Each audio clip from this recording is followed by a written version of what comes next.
Many horror games are described as roller coaster rides. Much like roller coasters, they are designed to thrill, scare, and even sometimes make you throw up and or shit yourself. Layers of Fear, however, is not as enthralling as the majority of higher budget indie horror like Outlast or Amnesia.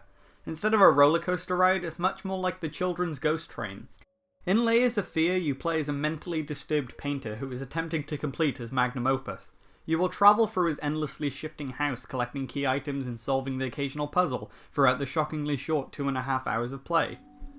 The level design in Layers of Fear is heavily inspired by the now dead PT, a horror phenomenon that featured repeating and shifting rooms over the course of its short playthrough.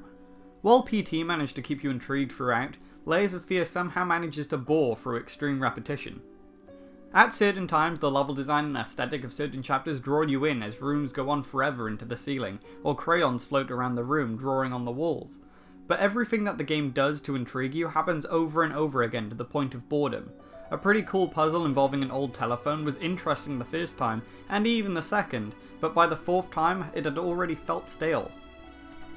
Even the shifting rooms and corridors feel stale as you keep walking forward only to then turn back and realise that's where the exit was all along. This happens constantly, and the repeated environmental puzzles are repeated far too close to each other in the exact same way for Layers of Fear to feel unique or even memorable. Everything that occurs in Layers of Fear is as cliche as the countless amounts of other linear horror games on Steam, albeit without the generic flashlight. Sadly, the initial premise of the game is the only thing that keeps it from feeling as stale as the games where you have to find 6 notes in a forest, as ultimately all you do in Layers of Fear is find the next key for the next room. Oh, and turn around because the door just morphed in behind you. While all of this sounds like a pathetic slew of cliché and boredom, any hint of immersion in Layers of Fear is broken almost immediately on Xbox One. From the very start of the game, the frame rate chugs and somehow manages to stay stuttering along in small dark corridors where nothing is happening. I may have been more immersed in this jump scare ridden haunted house if I could walk down a hallway without having to wrestle the performance. One of the worst aspects of Layers of Fear is that it's disappointing. It has an interesting premise, it looks like it has a budget behind it, and the soundtrack does a good enough job of being a horror soundtrack, but overall everything feels dull and nothing feels like it has any impact on the player. Maybe this is just because I've seen all these cliches before, or maybe Layers of Fear just isn't scary. This, along with its abysmal frame rate and an absolutely shocking short playtime to boot, Layers of Fear lands itself in a field of mediocrity, surrounded by plastic dolls, spinning wheelchairs, and, of course, creepy jumpscare ladies.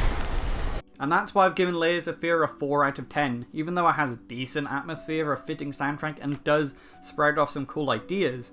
It's held down by an absolutely abysmal frame rate, the repetition creeps in extremely quickly, it's predictable, and in my opinion it's not actually scary. So I hope you liked this review. I mean, we got 2 others on the channel. We got Lovely Planet, and we got, oh shit, RPG Tycoon. Those are some 2 good reviews that I think you should watch. Anyways, I hope you enjoyed this. I gotta go now, because I've gotta edit this so you can watch it with your eyes and listen with your ears. Goodbye!